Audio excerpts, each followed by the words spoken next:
The following is a special presentation of Hearst Television. A primetime matter of fact, State of Addiction.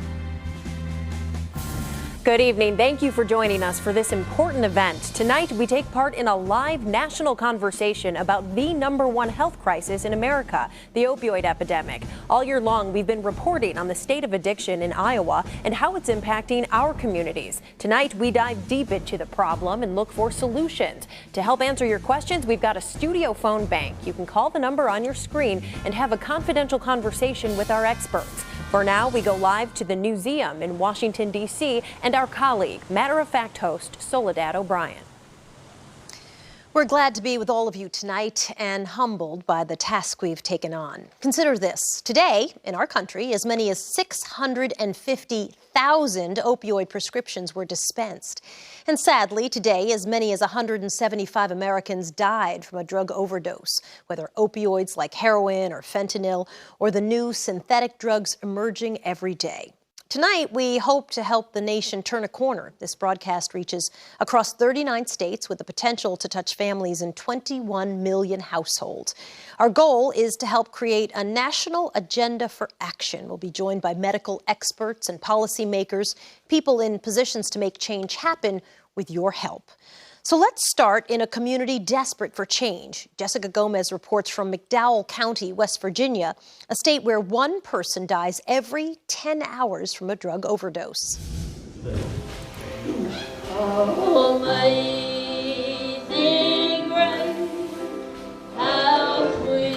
On a Sunday morning, this is where you'll find Pastor Martin West. We need to know what the Word of God says. Delivering a sermon to his rural McDowell County church. And for have they come to you or are they still out? During the week, he's Sheriff Martin West. Because of the number of people that's dying, you know, it's a lot of pressure. McDowell County. It was once called the billion-dollar coal field. The streets were constantly lined with people. Had 3 theaters here. We had 3 hospitals here. That was then. Most of the coal mining jobs left, and so did the people. A lot of people that stayed, and you know, they tried to make it, and things just kept getting worse and worse. The drug problem started escalating. The jobs that were left, injury-prone mining and manual labor, coupled with the emergence of powerful prescription pain medication. It created the perfect storm of addiction. The worst part of it is watching them daily. Their life just drained from them. Yvonne Church's son was prescribed the painkiller OxyContin after nearly cutting off his thumb in a construction accident. He was hooked. One November morning, she found him on her doorstep. She had tried everything. When I found my son, there was a smile on his face. And it hurt, because whatever this drug is that puts a smile on somebody's face when they're dying, what a hold it has on a person. Stephen Kissinger, an addict in recovery, knows that hold she's talking about. It becomes #1 in your life. You can't get out of bed the next morning unless you got one. You can't get up and go fix a cup of coffee if you ain't got one. It consumes your whole life. Nothing else matters. So since the last time you were here... Kissinger waited 3 months to get into Southern Highlands, one of only a couple of outpatient treatment centers in the county. There are funeral homes here, but no long-term rehabilitation facilities. Kissinger's brothers didn't make it. He's now worried about his kids.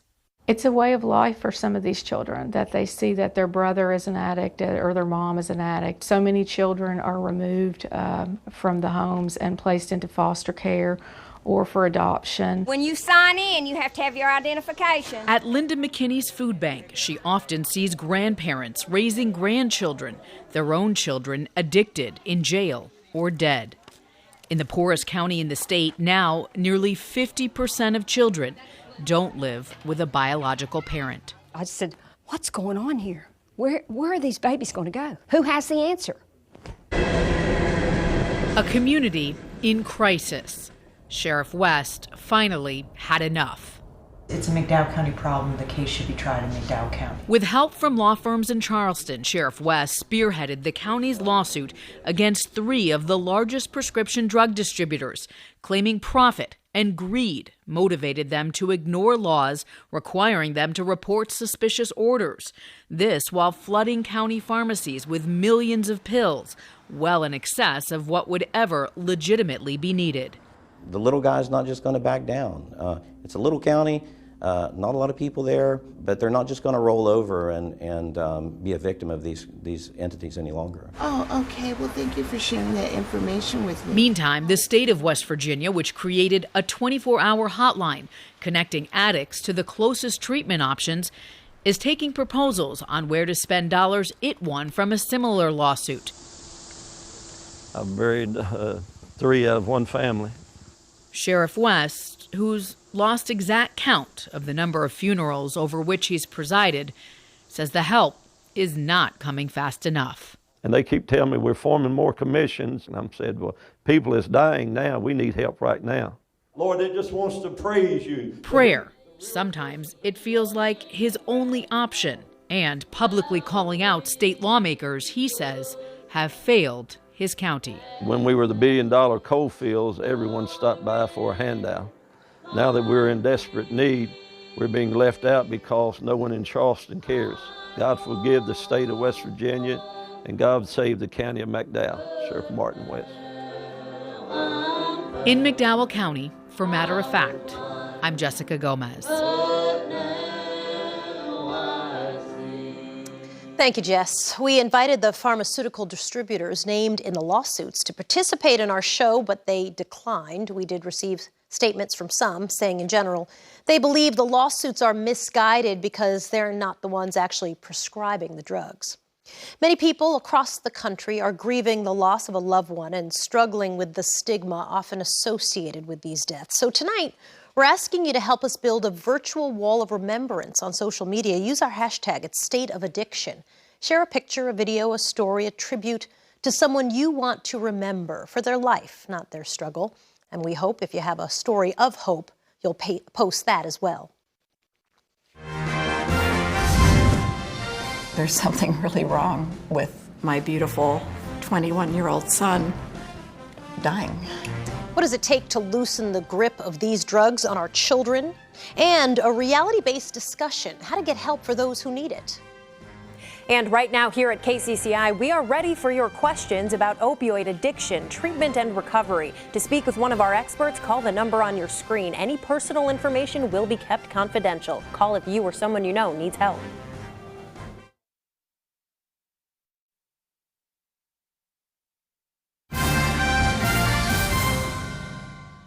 Welcome back to Matter of Fact, State of Addiction. If you've ever wondered if addiction is a choice or a chance, there's proof it can begin with a single pill. Researchers for the CDC found that of the people given a one-day opioid prescription, only a single day, 6% will get hooked. The number doubles when the prescription is for 8 days or more.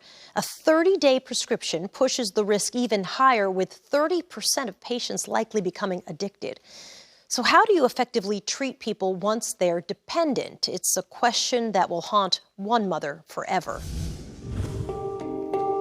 What sports did he play? Snowboarding and skateboarding. He really liked push himself. Yeah, he liked the extreme.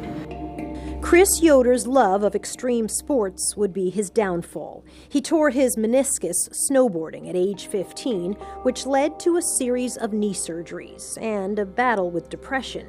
Each time he was given opioids to kill the pain. A year later, his mother discovered he'd begun to use heroin. How many times was Chris in and out of rehab? At least 6 times. Desperate, his mother, Dee Dee Yoder, finally found something that seemed to work better than the expensive rehabilitation programs, a treatment that could break Chris free from his addiction. So he was on Vivitrol in 2016, you said? Yes, the beginning of March. March of 2016. Yeah. How long did he use Vivitrol successfully? For a year. For a full year, medication kept the now 21-year-old off of heroin.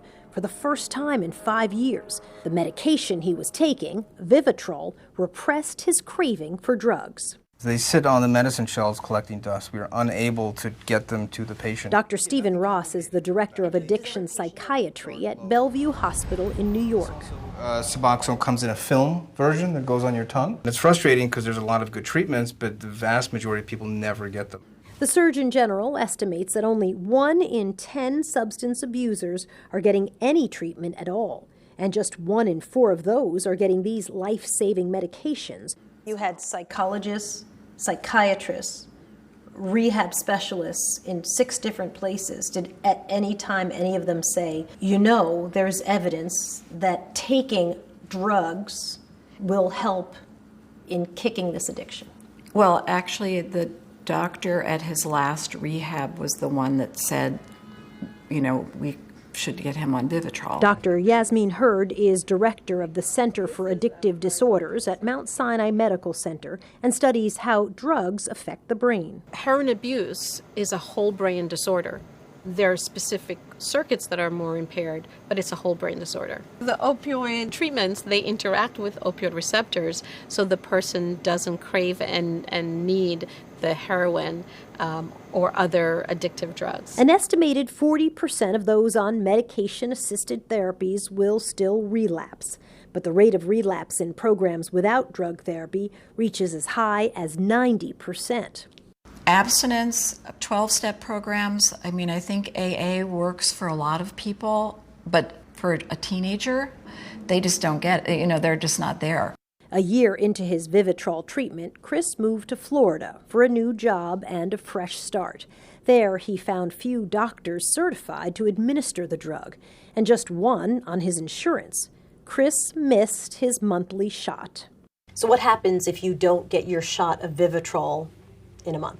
Someone's on Vivitrol, they miss their shot, the breathing part of their brain has become sensitive to opiates again, they relapse, their memory was to use however many bags, and then they die. This gut-wrenching, too soon death of Chris Yoder. 20 days after missing his monthly dose, Chris relapsed and died of an apparent overdose. I've tried so many other things, like the normal route of doctors, hospitals, therapies, therapists, rehabs, and none of them seem to be the right route. There's something really wrong with my beautiful 21-year-old son dying. The responsibility of confronting the opioid epidemic falls in part on local health commissioners. And Dr. Lena Wen is the health commissioner for the City of Baltimore, an emergency room physician. Dr. Wen issued a blanket prescription for naloxone, the opioid antidote, to all residents of Baltimore. Nice to have you with us. Thank you for joining me. Why? Why a prescription for everyone for naloxone or Narcan? I'm an emergency physician, and I've seen how someone who is overdosing and about to die will be walking and talking within seconds of getting Narcan. And it should not just be first responders who can save a life. In Baltimore, I issued this blanket prescription to 620,000 people. We've done over 25,000 trainings in 2 years, and as a result, everyday residents have saved the lives of over 1,200 of their fellow residents. So that is reviving, but it's not really treatment. Are you approaching it from the wrong end, at the end of the spectrum, if you will? We treat addiction the same way that we treat any other disease. For example, heart disease. It's important for us to focus on long-term treatment, and ideally we prevent someone from having heart disease in the first place. But if someone is dying from a heart attack right now, it's our job to save their lives right now. And if we don't give people naloxone to save their life today, there's no chance for a better tomorrow. President Trump declared the opioid crisis a national emergency, but he actually hasn't signed the paperwork that would go to Congress that would release the funds. What would those funds do for you? How would that help? So a federal declaration of emergency means resources, and we desperately need them. We're out of money for naloxone. We're having to ration this life-saving medication, and I have to decide every day who gets it and who does not. And we desperately need money for treatment as well. Across the country, only 1 in 10 people with the disease of addiction can get the help that they need. And in the ER, I have to tell patients to wait weeks or months to get the treatment that they desperately need. Are you seeing any positive trend? I mean, 1 in 10, that's an insane number when you consider that we've been thinking about this crisis for 20 years. And we would never find it acceptable for any other illness. We would never say, well, only 1 in 10 patients with cancer can get chemotherapy. The conversation is changing, but what is holding us back is stigma. Stigma kills, and we have to fight stigma with evidence and science. Dr. Wen, thank you so much for joining me. I really appreciate it. Thank you. Still ahead, questions for the DEA. Who are they investigating? How are they going after this? Are they doing enough to stop the flow of drugs into the country? If you are looking for help for yourself or a loved one, we want to help direct you to the right place. To speak confidentially with one of our experts tonight, call the number on your screen with any opioid-related questions. And stay tuned. Coming up at 9:30, we turn to the local issues and the latest developments in Iowa's opioid crisis.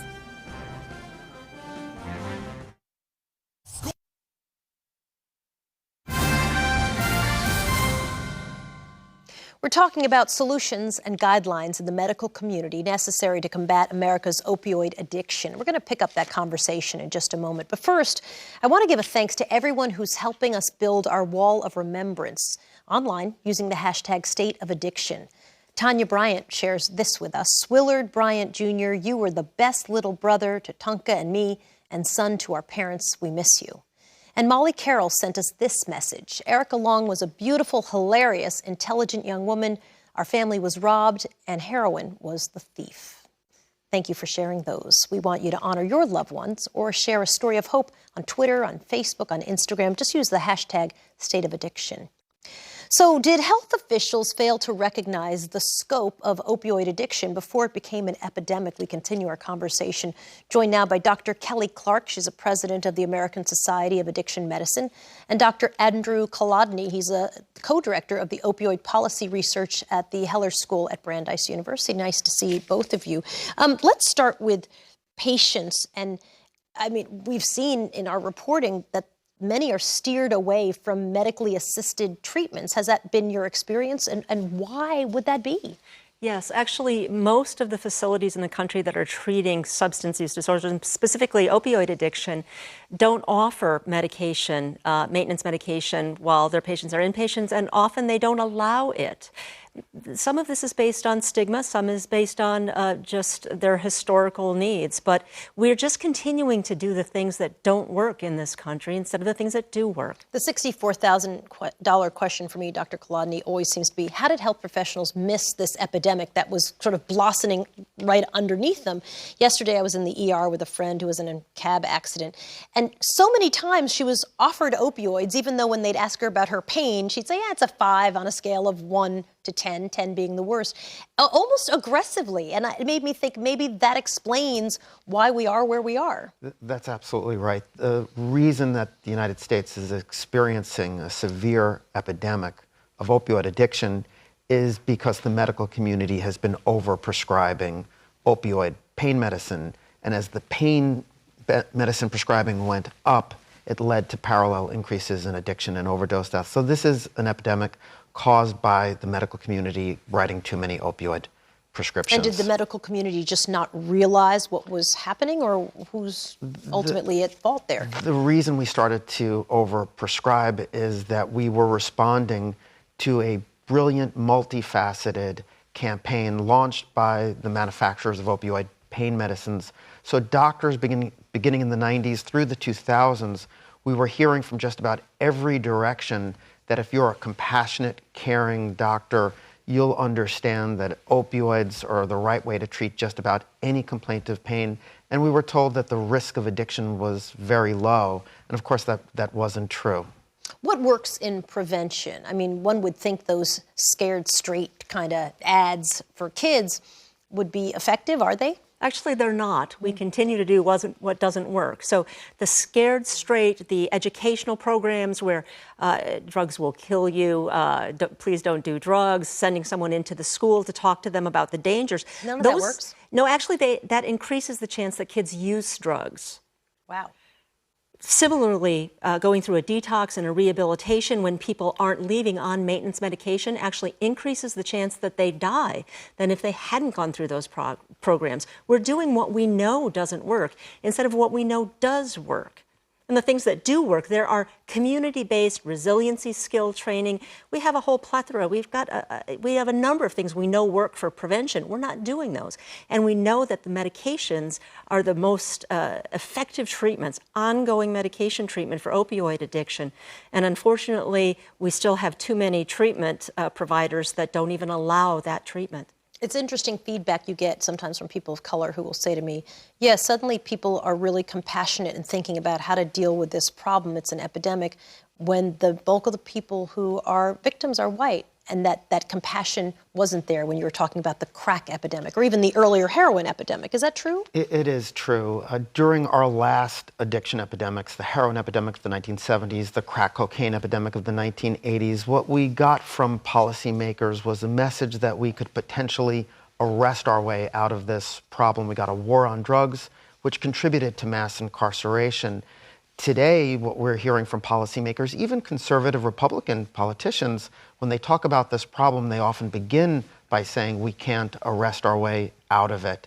We didn't hear that back then. It's good that we're hearing it now. It's too bad we didn't hear it previously. Dr. Kolodny, Dr. Clark, thank you so much for joining me. Thank you. Still ahead, he lost his son to a drug overdose. We'll meet a federal prosecutor who has a personal perspective on the challenges of taking down dealers. We're still taking your questions about opioid addiction, treatment, and recovery. If you want to speak with our experts, call the number on your screen. Personal information will be kept confidential. We'll be right back with an up-close look at the state of addiction in Iowa.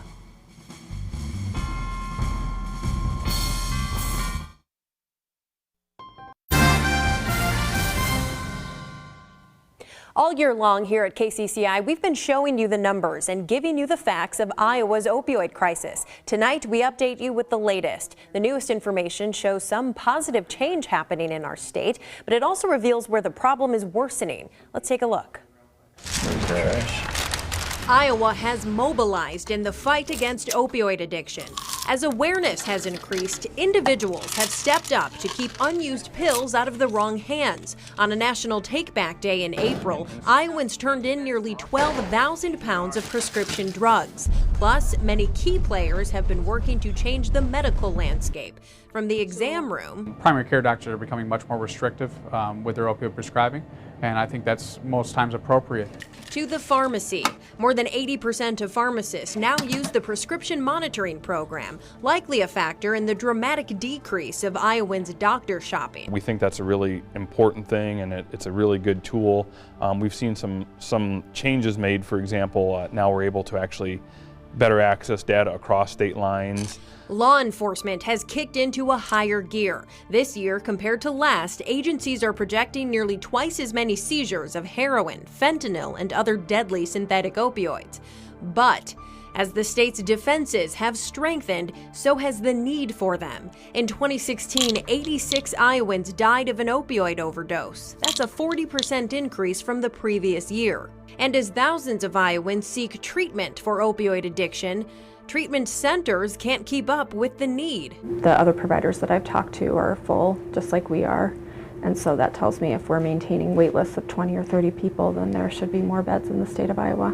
But there are some signs that better days could be ahead. From the National Emergency Declaration in Washington, which treatment providers are hopeful could lead to more support for more people. There's a lot of hope about federal resources coming through areas like Department of Public Health and others to combat this problem. To tangible policy change at the state level. Lawmakers recently made the life-saving overdose antidote naloxone widely available. It can now be purchased by adults without a prescription, and it's being used more than ever by first responders. Smaller rural fire departments, for example, a few years ago had never really heard of it, that are actually today carrying it. Progress is being made, but so much more is needed to turn the tide back in the right direction, where opioid abuse, addiction, and deaths are few and far between.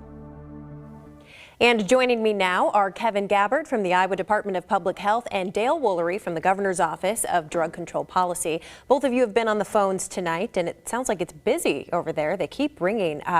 Without revealing anyone's personal information, what kind of questions are you hearing, Kevin? The calls that I received have been about individuals experiencing legitimate pain and what are their options. Surgery isn't an option for an individual, but the alternative is, continuing to take opioids, and they know that that's not something they want to do also. And so looking at what are some of their options as far as receiving care.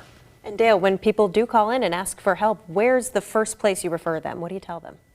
Well, they can seek treatment if treatment's appropriate, and there's a statewide toll-free phone line, 866-242-4111. Your website has a lot of good information, and drugfreeinfo.org is another place where you can go to find local help. And I would just echo what Kevin was saying. I also hear and heard in the phone calls, don't take pain meds away totally, because there are people who can benefit from them, which is why this is a very tricky issue. There are a lot of people out there maybe afraid to call in, maybe afraid to ask for help because there is a bit of a stigma associated, but this doesn't just affect one type of person. Dale, do you want to talk about that at all? What kinds of people does this affect? Oh, it's an equal opportunity player, or unfortunately and tragically can be an equal opportunity killer if there's misuse or abuse.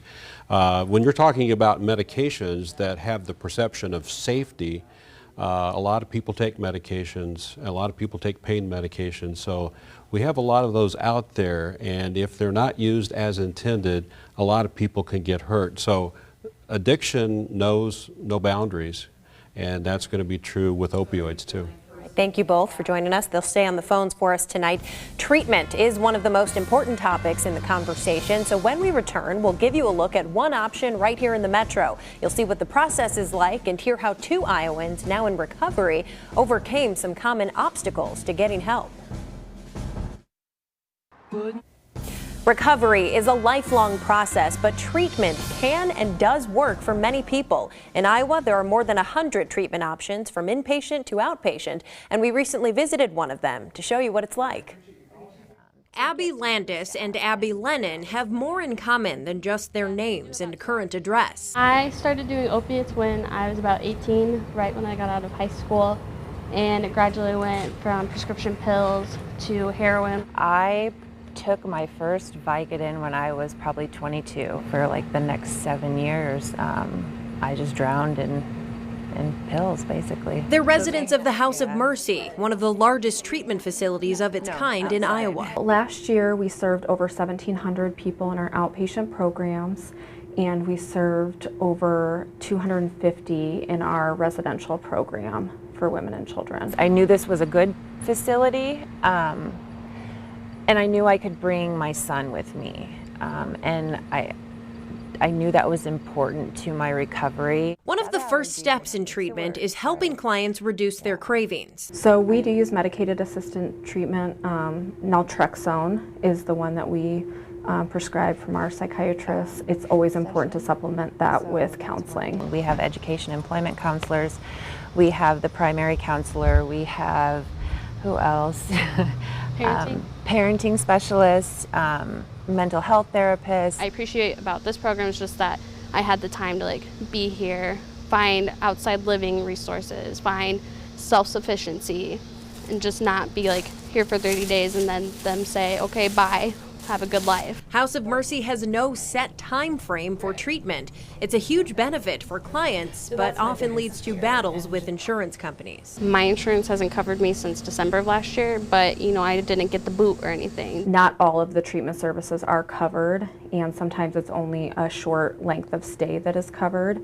And then we rely on donors, we rely on grants, and we rely on Mercy Medical Center to help support us. Working to keep clients covered is just one of the daily struggles of an addiction treatment center. Even after a recent expansion of its inpatient facilities, House of Mercy always has a wait list. It's the same for most other programs like it. They often work together to find help for those who would otherwise be turned away. We would definitely get them started in outpatient services right away, and we would work with other treatment providers and send referrals everywhere and start making phone calls and doing a lot of case management to try to find out who's going to be able to best serve this individual as quickly as possible.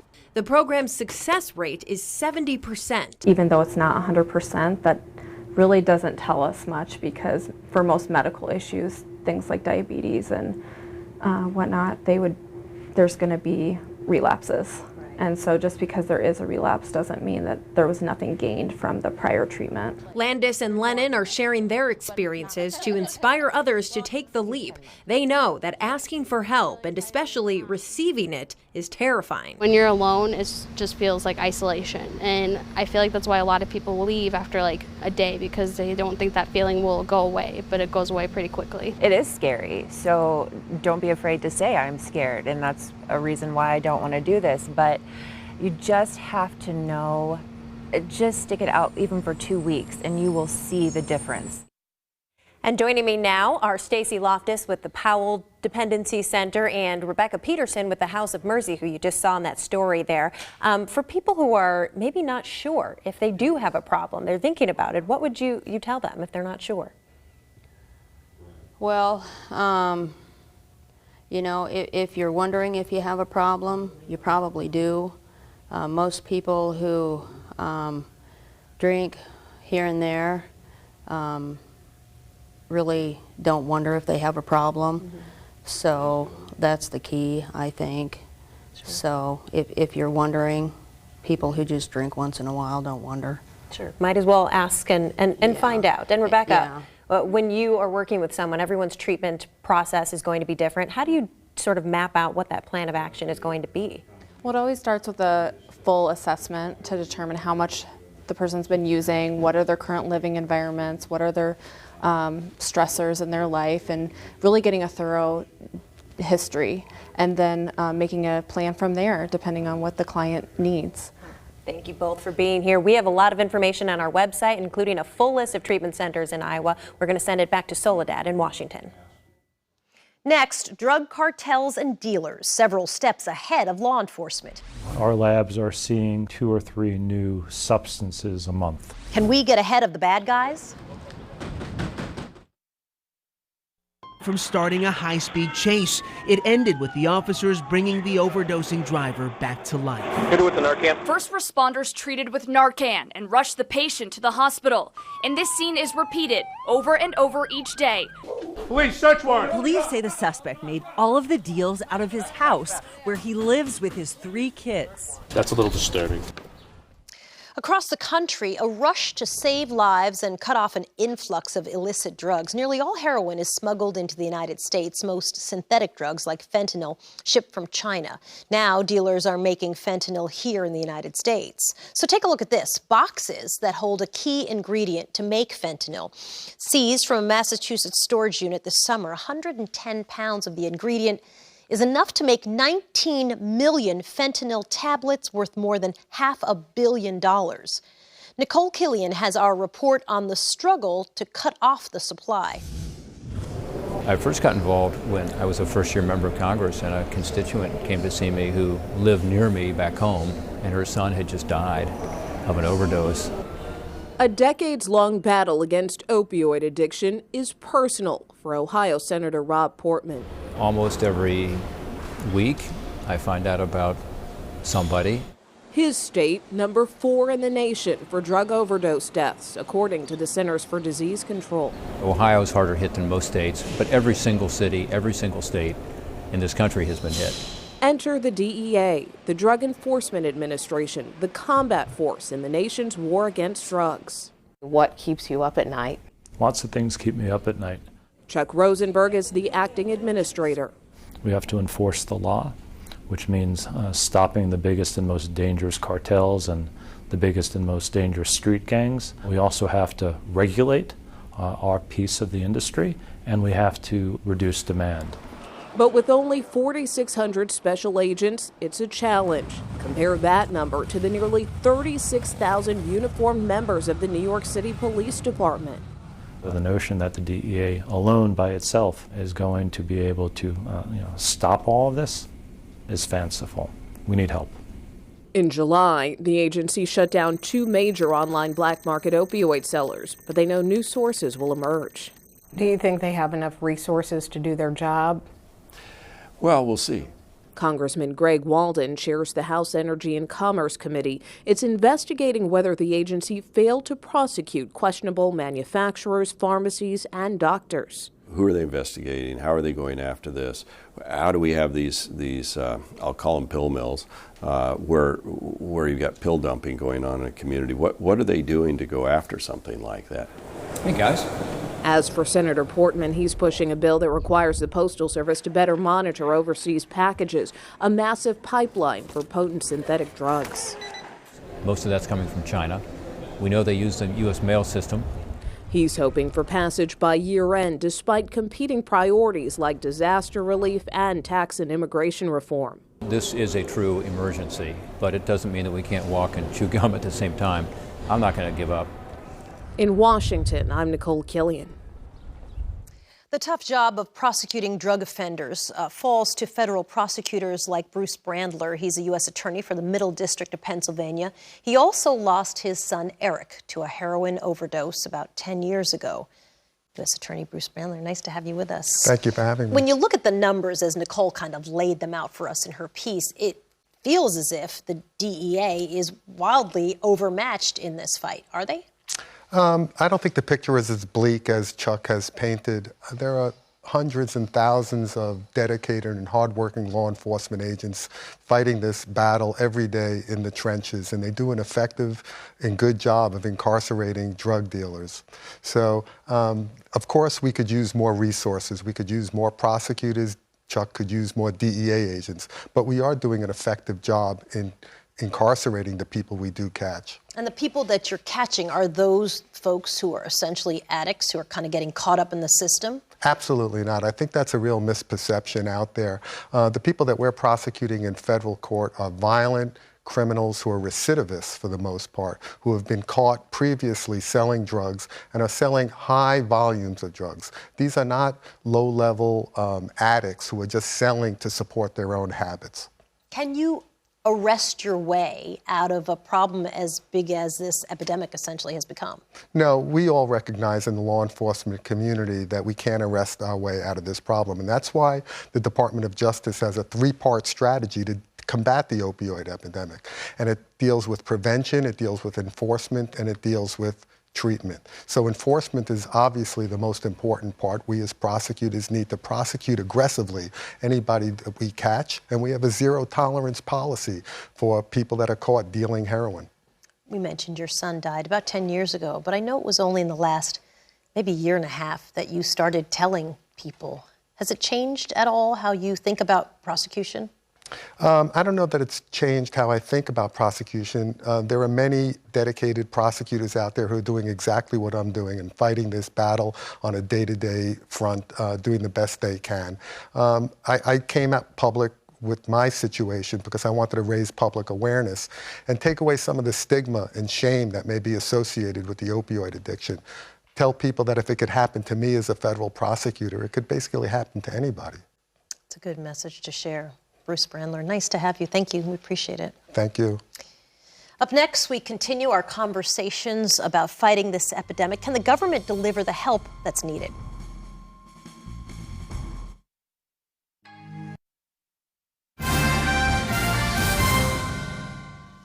We're talking about ways to respond to America's opioid crisis. We're going to pick up that conversation in just a moment. But first, I want to thank everybody who's helping us build our online wall of remembrance using the hashtag #StateOfAddiction. And here's a post that we wanted to share with you, a story of hope from Barb Bowen in Boston, the face of addiction in recovery. Recovery is possible. It's a great achievement, a beautiful life. That's a nice one to get to share. Everyone on our program tonight has been touched in some manner by the opioid crisis. So what should be the national response? Wisconsin Senator Ron Johnson is a Republican. He's also chairman of the Homeland Security and Government Affairs Committee.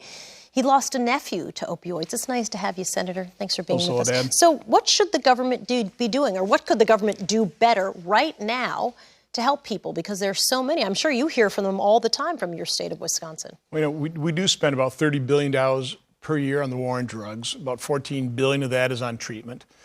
From my standpoint, there are three legs to the solution stool. You have supply and addiction, you have treatment, and you have reduction of demand. It'd be far better if we could reduce demand, if we could do as we've done, for example, with tobacco, where we really have dramatically reduced the demand for tobacco products. We need to do the exact same thing with drugs, but that'll take multi-years, probably multi-decades, public relations, education campaign, just a cultural shift. There's nothing glamorous about getting addicted to drugs and dying in squalor and destroying your family's life, your parents, your siblings, your grandparents' life. There's nothing good about that. We need to drum that into our young people's.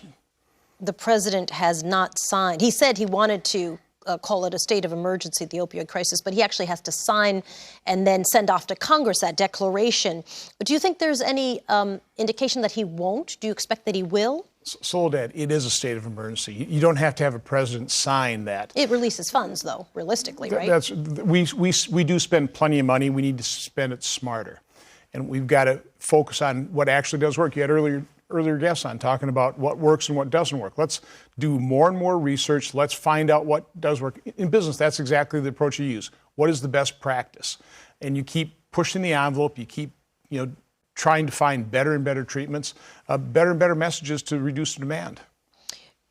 Do you think insurance companies could do more? Often you'll hear from people who are just overwhelmed by the fact that they can't get their kid in rehab any kind of insurance coverage, or insurance only covers certain things, and so that sort of blocks their ability to have flexibility in treatments even. I think insurance companies really, again, they're money-making organizations. I think they could actually push the best practices. Help the research, fund it. And then it would save them money, but it also, I think, do far better for the American public if we actually had treatments that worked. It's really true. What do you tell to not just your constituents, but people in general? I mean, it's heartbreaking when you see on this wall of remembrance just so many people, and the victims are so young across the board. Oftentimes we have middle school and high school students come visit us in our Senate office, or I go to those schools. Ever since I've gotten involved in this, ever since I've talked to parents who've lost their beautiful sons and daughters, there's never a group of children that I don't talk to. And always, number of messages, but I always say, don't do drugs. Now, a lot of times you get snickers, and I tell them about my nephew, I tell them about these parents whose lives have been ruined. I say, if you care anything about your parents or your brothers and sisters or your grandparents, if you don't care about your own life, think about them, because you will ruin theirs by taking drugs. So just don't do drugs. Very difficult conversation. Senator Ron Johnson, nice to have you with us tonight. Appreciate it. Thanks for doing this. And thanks to all of you who joined us this evening to help us create a national agenda to combat the opioid crisis. As we close, we want to take some time to remember some members of our own Hearst Television family who have lost loved ones to the opioid epidemic. We recognize the loss so many of you have at home and that you face because we have experienced it ourselves. Our colleagues and really their openness and their courage throughout this crisis have served as an inspiration for our efforts tonight. And we'd like you to know that our thoughts are with them and with all of you. From the Newseum in Washington, D.C., I'm Soledad O'Brien.